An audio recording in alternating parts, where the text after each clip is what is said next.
como sabemos, la Comisión de la Verdad recomendó una serie de cosas. Recomendó, por ejemplo, que hubiese una serie de cambios institucionales, pero recomendó también un plan de reparaciones colectivas e individuales. Al parecer, el gobierno optaría por las reparaciones colectivas, por un plan de poner en práctica un plan de reparaciones colectivas. La entidad del Ejecutivo que ha estado elaborando una propuesta de plan de reparaciones colectivas es precisamente el programa de apoyo al repoblamiento, el PAR, que es dirigido por Isabel Coral. Por eso la hemos invitado para ver qué cosas podemos conocer acerca de este plan. Isabel, buenas noches, ¿cómo le va? Buenas noches, gracias, Jaime. Bueno, ustedes han estado preparando una propuesta, digamos, ¿no?, de plan de reparaciones colectivas. ¿En qué consistiría esta propuesta?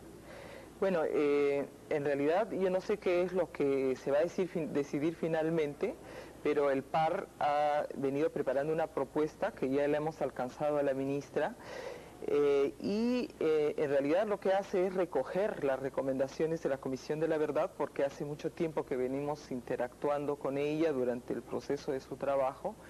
En primer lugar, esta propuesta se sustenta, por un lado, en un censo que pretendió recoger solo un aspecto de todo el mandato que tenía la Comisión de la Verdad, que tenía que ver con las consecuencias de la violencia, tanto en el ámbito comunal, familiar, como individual. Entonces, sobre la base de este censo y paralelamente a ella, se hizo un piloto de reparación, poniendo en marcha alrededor de unos 10 proyectos que respondieran a lo que nosotros hipotéticamente creíamos que eran los daños principales. Entonces, en este momento, en el 2003, ya con las recomendaciones de la Comisión de la Verdad y los resultados de este censo y del piloto, hemos podido armar una propuesta. Entonces, en lo fundamental, no se trata sino de la operativización de las recomendaciones de la Comisión de la Verdad.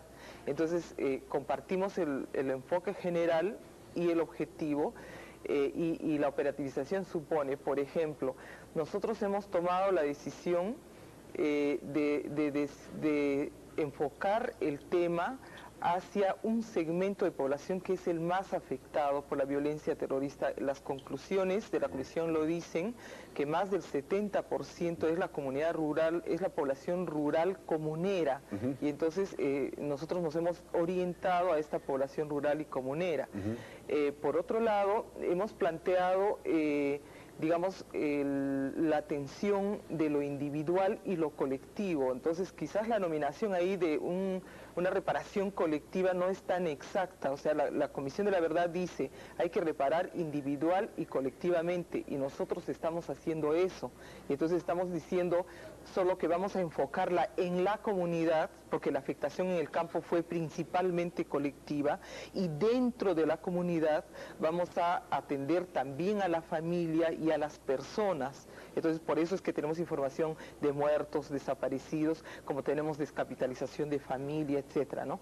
Entonces, yo creo que es una atención integral, tanto individual como colectiva, que es lo que recomienda la Comisión de la Verdad, solo que en un enfoque global de comunidad. En este plan piloto que ustedes han desarrollado, por ejemplo, ¿qué clase de reparaciones colectivas hay? ¿Qué clase de programas atienden a las reparaciones colectivas? De todas las propuestas hechas por la Comisión de la Verdad, hemos recogido todas, excepto la reparación pecuniaria, que es plata, ¿no es cierto? Reparación en dinero, esa es la que no hemos considerado. Y la reparación jurídica, que no nos compete por misión, digamos, solamente en una dimensión. Por ejemplo, entonces, todas las consecuencias principales que ha vivido la comunidad, la familia y las personas, las hemos ordenado en 5 programas. Y uno primero tiene que ver con la institucionalidad local y la ciudadanía. Entonces, esto quiere decir que este es un área que tiene 3 componentes básicos. Por un lado, es cómo reconstruimos el tejido social de las comunidades. Son alrededor de 12.000 autoridades malogradas por efecto de la violencia política, tanto con muertos, desaparecidos como desplazados. Entonces esto ha producido un problema de institucionalidad También tenemos... Un problema de liderazgo en las comunidades. Así es, ¿no? Y de normatividad. Se han roto los acuerdos de convivencia social y política. Entonces, ese es un proyecto de reconstrucción, de formación de nuevos liderazgos, de diseño de planes de desarrollo que incorporen estas secuelas de la violencia y el restablecimiento de las normas de convivencia, el acuerdo sobre la institucionalidad que los va a regir hacia adelante, ¿no es cierto? Entonces, hay otro tema, que es el tema de la seguridad local, que se ha también trastocado la seguridad local en lo que se refiere a orden público y orden interno, y aquí estamos trabajando la desmilitarización de los comités de autodefensa, y entonces aquí hay una propuesta que se está construyendo con ellos mismos, cómo es que se debe redefinir el rol de las rondas para no repetir los errores del pasado, y cómo es que se abre la posibilidad de la constitución o de una policía rural, por ejemplo, que permita institucionalizar la participación de los jóvenes de este segmento de la población en un ejercicio de una función de Estado que complemente la función de la sociedad civil y que no la superponga, ¿no? Entonces, el otro día Carlos Tapia proponía acá que se establezca una escuela de policía rural en Ayacucho, y que formase con la gente de las comunidades policías rurales, pues que de alguna manera trabajaran con las rondas. No significa convertir a cada rondero en policía rural, sino... Sí, la ronda seguiría cumpliendo una función de administración de justicia y de vigilancia de los temas de orden público, y de lo que se propone es que el Estado genere una especialidad de rondas o de policías comunales o rurales, que sea Estado, pero que atienda sus particularidades en cada región, y que esto se complemente con el trabajo de la comunidad civil. Entonces, por el otro lado, estamos trabajando algunos temas también de ciudadanía, como el problema de indocumentados, el tema de requisitoriados y el acceso a bienes. Hay muchas viudas y huérfanos que han quedado sin acceso a la propiedad por la muerte de sus seres queridos. Entonces estamos ayudando a regularizar esto, y el tema de la juridización de los casos es competencia del Ministerio Público, el Ministerio de Justicia, y eso ya no nos compete a nosotros. Entonces este es un campo, y el otro campo es la salud mental. En el tema de la propiedad, ¿no hay una cierta demanda por procesos de titulación, ya no solamente a nivel comunal, sino también a nivel individual? ¿Titulación de la propiedad? Yo creo que sí, hay una demanda de ese tipo, que la sierra se va resolviendo, pero en el caso de la selva es mucho más agudo. Entonces hay una disputa por la ocupación territorial entre los colonos y los nativos, que hay que comenzar a regular, ¿no es cierto? Yo me refería a las comunidades en la sierra, ¿no? Felizmente, en el caso peruano, los problemas de tierras y de apropiación de propiedad por temas de desplazamiento, como producto de desplazamiento, por ejemplo, no ha sido muy agudo, pero sin duda hay una demanda más general que ya no tiene que ver con violencia, que es la tendencia a la privatización de la tierra, ¿no es cierto? Ese es un tema diferente, pero aquí no ha sucedido, por ejemplo, una apropiación de tierras que han dejado los que han sido afectados por violencia, ¿no? No ocurrió eso. No mucho. Digamos, no como aspecto principal. Entonces el otro tema central es el tema de la salud mental, y aquí estamos trabajando el estrés postraumático, y estamos constatando que alrededor del 70% del total de la población rural habría sido afectada en su salud mental en algún grado.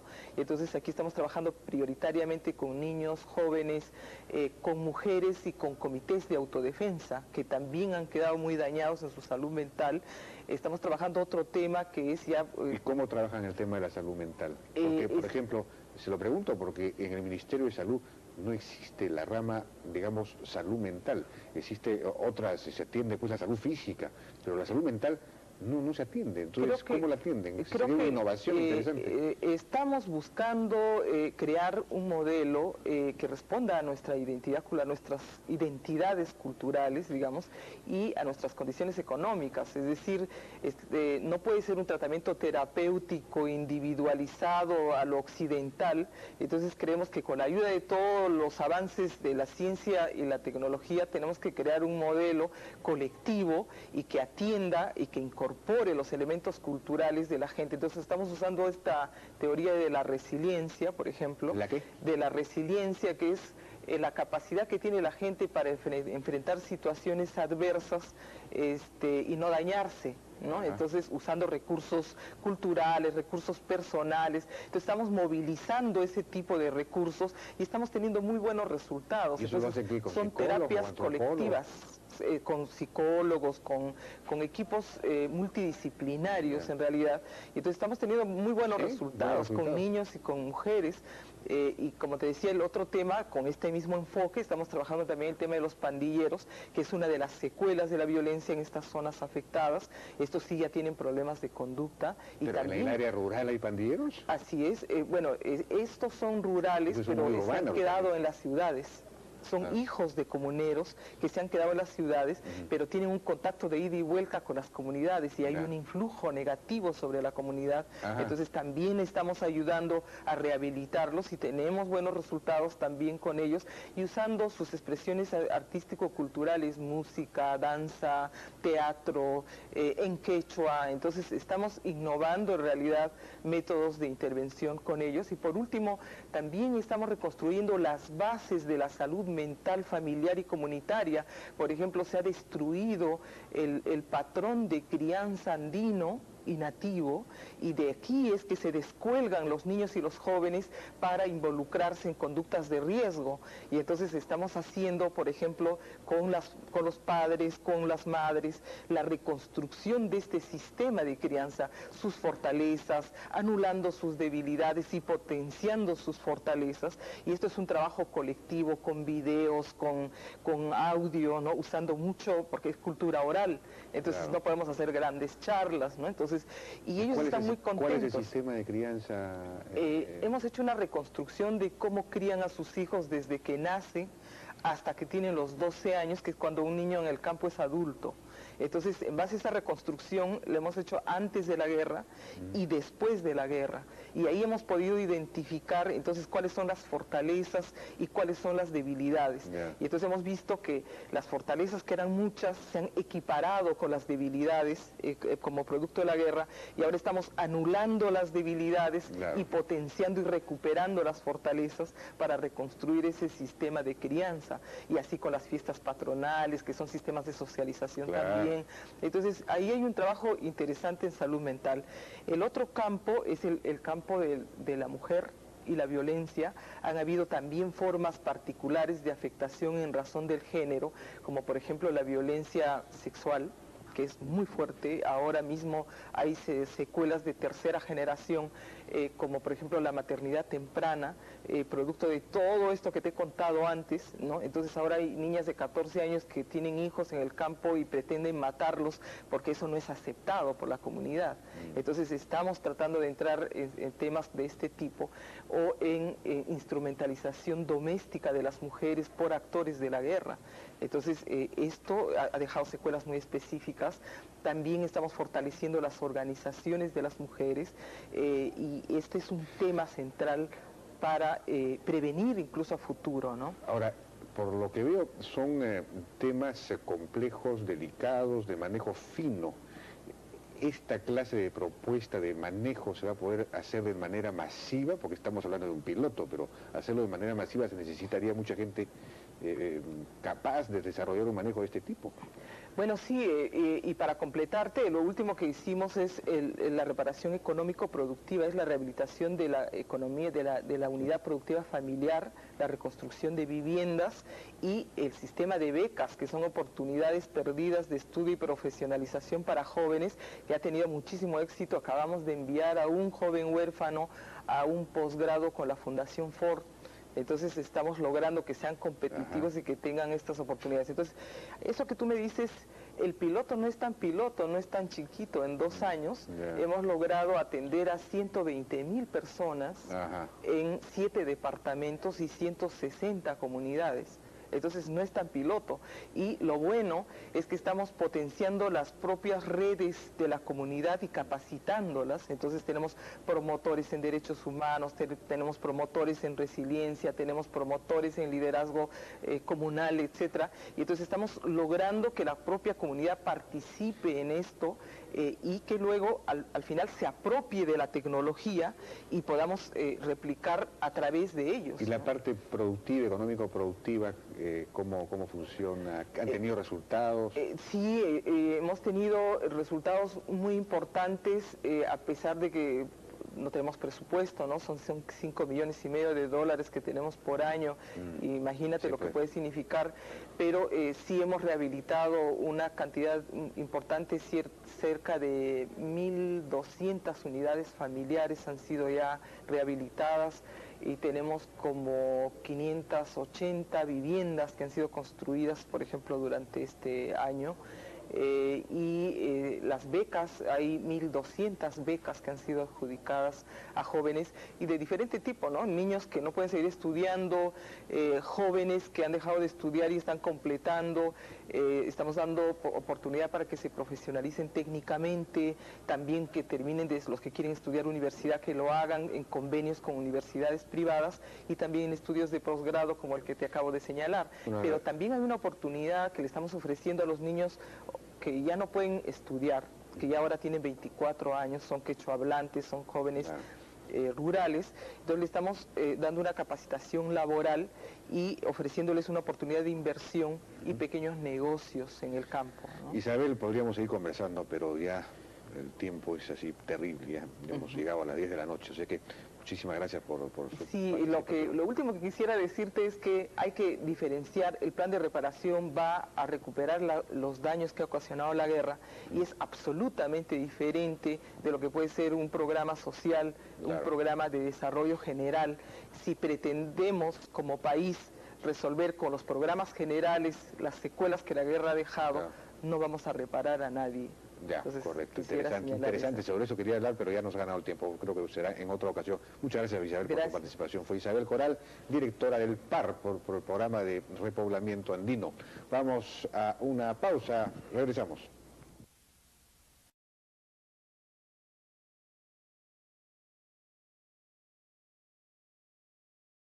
Una serie de cosas recomendó, por ejemplo, que hubiese una serie de cambios institucionales, pero recomendó también un plan de reparaciones colectivas e individuales. Al parecer el gobierno optaría por las reparaciones colectivas, por un plan de poner en práctica un plan de reparaciones colectivas. La entidad del Ejecutivo que ha estado elaborando una propuesta de plan de reparaciones colectivas es precisamente el programa de apoyo al repoblamiento, el PAR, que es dirigido por Isabel Coral. Por eso le hemos invitado.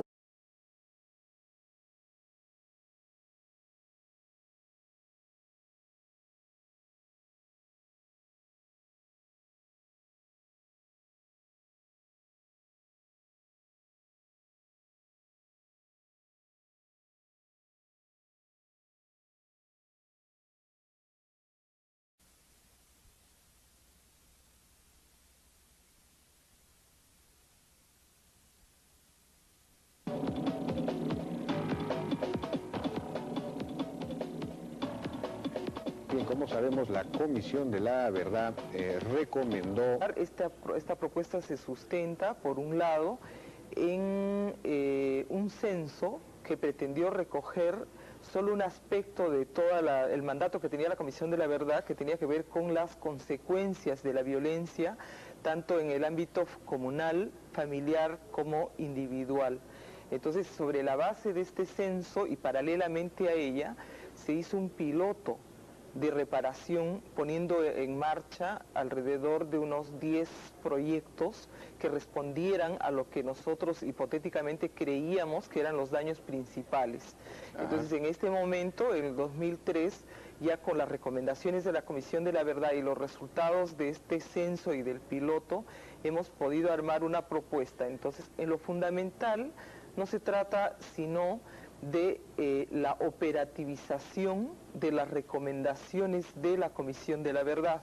Entonces, compartimos el enfoque general y el objetivo, y la operativización supone, por ejemplo, nosotros hemos tomado la decisión de enfocar el tema hacia un segmento de población que es el más afectado por la violencia terrorista. Las conclusiones de la comisión... Para ver qué cosa podemos conocer acerca de este plan. Isabel, buenas noches, ¿cómo le va? Buenas noches, gracias, Jaime. Bueno, ustedes han estado preparando una propuesta, digamos, ¿no?, de plan de reparaciones colectivas.